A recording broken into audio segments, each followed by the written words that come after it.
મિત્રો અત્યારે હું તો સુરતના લંબી હનુમાન રોડ જ્યાં ઘરનાળું બંધ છે ત્યાં ટ્રાફિક એટલી બધી હતી ને કે મને એમ છું કે આ લંબી હનુમાન રોડ બંધ છે ત્યાં સાઈડમાંથી રસ્તો જવાનો છે, પણ અહીંયા આવ્યો તો ખબર પડી કે અહીંયા તો લઈને શનિવારના લીધે લંબી હનુમાનના મંદિરે હનુમાનદાના મંદિરે બધી ગાડીઓ આવતી હતી, ત્યાંથી રસ્તો બંધ થાય છે. પાછો હું ત્યાંથી રિટર્ન થયો છું અને આ જોઈ શકો અત્યારે મેટ્રોનું કામકાજ ચાલુ છે અત્યારે, અને ઘણા સમયથી ચાલુ છે મેટ્રોનું કામ. હવે પૂરું થાય તો સારું અત્યારે, અને માણસો અત્યારે મેટ્રોનું કામ હોવાથી ઘણી જગ્યાએ અત્યારે બધી જગ્યાએ હેરાન થાય છે. હું પણ અત્યારે ખૂબ જ હેરાન થયો છું અત્યારે, અને જો આમ ફરીને અત્યારે કેટલી જગ્યાએ જ્યાંથી ભાડું ત્યાંથી અત્યારે ગાડી કાઢવાનું કરું છું. અત્યારે સવારે 8 વાગ્યાથી હું કામ પર નીકળ્યો છું. અત્યારે તારીખ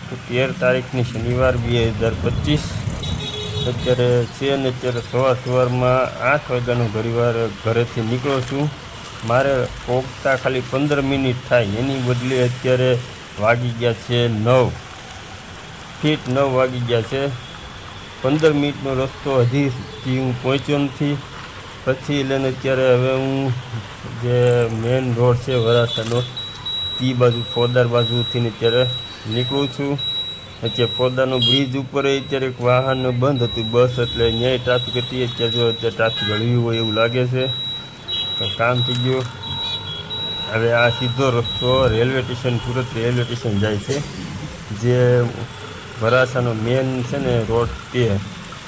અત્યારે ઘરનાળામાં અત્યારે હવે આ સાઈડ તો ટ્રાફિક છે નહીં. હવે અત્યારે જઈએ છીએ, હવે ઘરનાળા બાજુ જઈએ છીએ તો ત્યાં ટ્રાફિક કેટલું છે કે નહીં. અત્યારે જ્યાં જો ત્યાં કામ સુરતની અંદર ચાલુ છે, ટ્રાફિક ફૂલ થાય છે. અધિકારીઓને કોઈને કાંઈ આની પડી છે જ નહીં. અત્યારે જો અધિકારીઓ ક્યાંય તમને ફસાતા નહીં દેખાય, નકરું અત્યારે જો મિડલ ક્લાસ મધ્યમ વર્ગ તમને અત્યારે દેખાશે. તમે છે સુધી નજર મારો તો જે ટુ વ્હીલવાળા હીરા ઘસું તે, પછી જે ટેક્સટાઇલ માર્કેટવાળા, એવા બધા છે. નોર્મલ હા મિડલ ક્લાસ માણસ અત્યારે હેરાન થાય છે. અત્યારે રસ્તા એટલા ખરાબ છે ને, હૈદ બાર રસ્તા, એમ લાગે ડિસ્કો કરતાં જતા હોય ને એવો અનુભવ થાય, એવા એટલા રસ્તા ખરાબ છે અત્યારે. અને એમાં પાછું આ ટ્રાફિક એવું કે જ્યાં ટ્રાફિક કોઈ વસ્તુ આમાં આપણા જે બેનર મારેલા છે, જે પતરા મારેલા છે ને, ઘણી જગ્યાએ તો પતરા માર્યા છે, ત્યાં કોઈ કામ પણ ચાલુ નથી થયું ને પતરા હટાવતા નથી. નકર એમ થાય ભાઈ 2 દીમાં કામ ચાલુ કરી દે. અહીંયા ફોજદારે હું એટલે બ્રિજ સાઈડમાં પાછળ બ્રિજ છે ને બ્રિજની સાઈડમાં છે, કામ જ ચાલુ નથી, પણ ત્યાં પતરા મારેલા છે. અને પતરા પણ એ પાસે ફૂલ રોડ વચ્ચે આમનું ફૂલ મારેલા છે. થોડા ઘણા અંદર ખેંચી લઈ તોય ઘણો ફાયદો પડી જાય. પતરા પણ અંદર ખેંચતા નથી, અમુકના પતરા હાવ દબાવતા જાય છે. અને એવું લાગી રહ્યું છે કે એક દાદાગીરી શાસન હોય ને એ રીતનું ત્યાં લાગી રહ્યું છે. અને આમાં લોકો ટાઈમ કાઢીને વહેલા સવારે નીકળી જાય છે, તોય છતાં મારે 15 મિનિટનો રસ્તો છે, અત્યારે 9ની માથે ટાઈમ થઈ ગયો છે, પણ હજી સુધી હું પહોંચ્યો નથી. મેં મેનેજરને ફોન પણ કર્યો છે કે ભાઈ મારે વાર લાગશે પહોંચતા, અને આમાં ઘણા ખરા તો મેનેજર સારા હોય તો વાંધો નહીં, નકર ઘણા ખરા તો એમ કે ભાઈ ટ્રાફિક નિયમ ગમી હોય તારો પ્રશ્ન છે, તારે ટાઈમે આવવું જોઈએ એવું વાત કરે. તો આપણે હું 5 વાગ્યામાં જઈને બેસી જવું. જોકે અત્યારે તમે જે કારખાને હું જાઉં છું ત્યાં સારું છે, મેનેજર સારો છે, એ કાંઈ કહેતો નથી, એ પ્રોબ્લેમ સમજે. પણ સરકારને આ વસ્તુ માટે જોવું જોઈએ કે ઠેકાણે જે સહારા દરવાજા, હું ઘણી સાઈડ ત્યાંથી આવું તો ત્યાં જ આ જ પોઝિશનને આ જ પ્રોબ્લેમ હોય છે.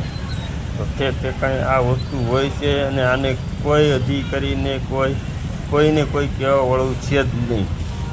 ઠેઠ ઉપરથી લઈને નીચે સુધી બધાય પોતપોતાનું મતલબથી ને ચાલે છે, પબ્લિકનું કોઈ વિચારતું છે જ નહીં.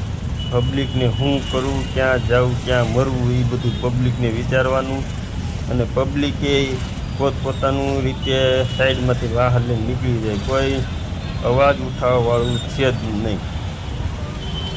અત્યારે જોવો ને તો કોઈ બીમાર માણસો ડિલિવરીવાળું હોય, કોઈ પહોંચી જ ન જાય, જઈને રસ્તામાં જ મરી જાય, એવી હાલત સુરતની છે.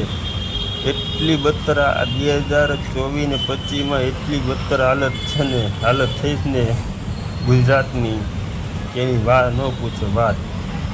અને મારું તો એટલું કહેવાનું કે રાજકીય નેતા ગમી હોય, પણ જે ભ્રષ્ટાચાર કરતો હોય, જે આપણું કામ ન કરતો હોય ને, એવા બધાને તો ઘરે બેસાડી દેવા જોઈએ, ગમી પાર્ટી હોય. આપણા વિસ્તારની અંદર આપણું જો સારા કાર્ય ન થાય, આપણા વિસ્તાર હોય, આપણું શહેર હોય, આપણો તાલુકો હોય, જિલ્લો હોય, રાજ્ય હોય, તો એવા બધાને ઘર બેસાડી જવા જોઈએ. અત્યારે હેરાન એટલા થાય ને કે વાત જાવી ગયો. અત્યારે રોડની અંદર ડામર તો દેખાતો જ નથી, જેટલા રોડ તમે જોવો ને બધામાં ધૂળને કાંકરીને વેકરો જ દેખાય છે. બાકી બધા રોડની ડામરથી નહીં, એમ લાગે કે વેકરો ને સિમેન્ટ ને એનાથી બનાવ્યું હોય ને એવું દેખાઈ રહ્યું છે. ભ્રષ્ટાચાર અત્યારે બે ફામ પુકારીને બોલી રહ્યું છે, પણ કોણ એની આમ બોલે, કહેવાય એની ભેંસી, એની લાકડી, એની એવું બધું અત્યારે ચાલી રહ્યું છે. અત્યારે આપણે સ્ટેશન વટીને લાલ દરવાજા પહોંચી ગયા છીએ. લાલ દરવાજા 4 રસ્તા, જ્યાં ખોડિયારમાંનું ધામ આવ્યું, નાનું મોટું હતું જૂનું. અત્યારે બ્રિજ પાસે અત્યારે છે, અહીંથી ટર્ન મારવાનો છે ઓલી સાઈડ જવા માટે, પણ અહીં એટલું ટ્રાફિક છે. સિગ્નલ ઠેકાણે છે, પણ ઘણી ઠેકાણે તો લેને સિગ્નલ હોય તો કંઈ પબ્લિક ધ્યાન દેતી નથી, પબ્લિક એનું સિગ્નલનું પાલન કરતું નથી.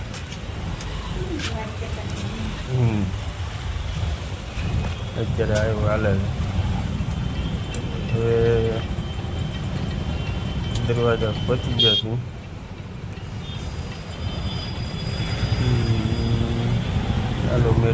હાલો મેડમ, જલ્દી સાઈડ આપો મેડમ. હાલો ટર્ન મારો જલ્દી, સાઈડ ખુલી ગઈ છે, ટર્ન મારજો, સાઈડ ખુલી ગઈ છે, ટર્ન મારો. જો અહીં પાછું એ પોઈન્ટથી નીકળી પાછું આ પોઈન્ટ તકલીફ વાળું, આ પોઈન્ટ એટલે ઊભું રહેવાનું. હાલો અહીં એને સાઈડમાંથી આપણે આ સાઈડથી નીકળી ગઈ, સાઈડિંગ ખુલી ગઈ છે. પોતાની સાથે સાઈડ ખુલી ગઈ, વાંધો ન આવ્યો, ખોટી નહીં થવું પડે. હાલો હવે મૈદરપુરામાં આપણે એન્ટર છીએ, સરસ. હાલો સાઈડ આપો, સાઈડ પ્લીઝ, સાઈડ આપો, દેર હોગી હે. વાહ સરસ. હાવડા શેરીમાં આપણે અનવાઈથી ગાંડા કાકાના ફાફડા બાજુ, આ ગાંડા કાકાના ફાફડાવાળી ગલી છે. આ શેરીની અંદર ખૂબ જ પ્રખ્યાત શેરી ગાંડા કાકાના ફાફડા. અહીંયા જબરદસ્ત ગણપતિ દાદા બિહાડેલા હતા, બહુ મોટી મૂર્તિ હતી, એક સાથે ત્રણ મૂર્તિ, બહુ મસ્ત મૂર્તિ હતી ગણપતિ બાપાની, એ ચડેલા હતા. હવે આપણે આ જો સામે ગાંડા કાકાના ફાફડા જોઈ જોઈએ. હવે અહીંથી ટર્ન મારીને આપણે લીંબુ શેરી, આ શેરીનું નામ છે લીંબુ શેરી. હવે લીંબુ શેરીમાં આપણે જઈએ છીએ. હવે લઈને થોડીક આપણે ચા પીવાની છે. ચા હવે આગળ જઈને એક ચોધરીવાળા ચાવાળા છે ને, એ મસ્ત બનાવે છે. તો આગળ 4 રસ્તા થઈને આપણે લેફ્ટ સાઈડ આપણે ટર્ન મારી દેવું, એટલે રાઈટ સાઈડ, જમણી સાઈડ. અને આ છે માટલા શેરી. મેદરપુરાની માટલા શેરીને આ ચૌધરી ચાયવાલા ભાઈ આવી ગયા છે. હવે ગાડી ખડી મૂકીને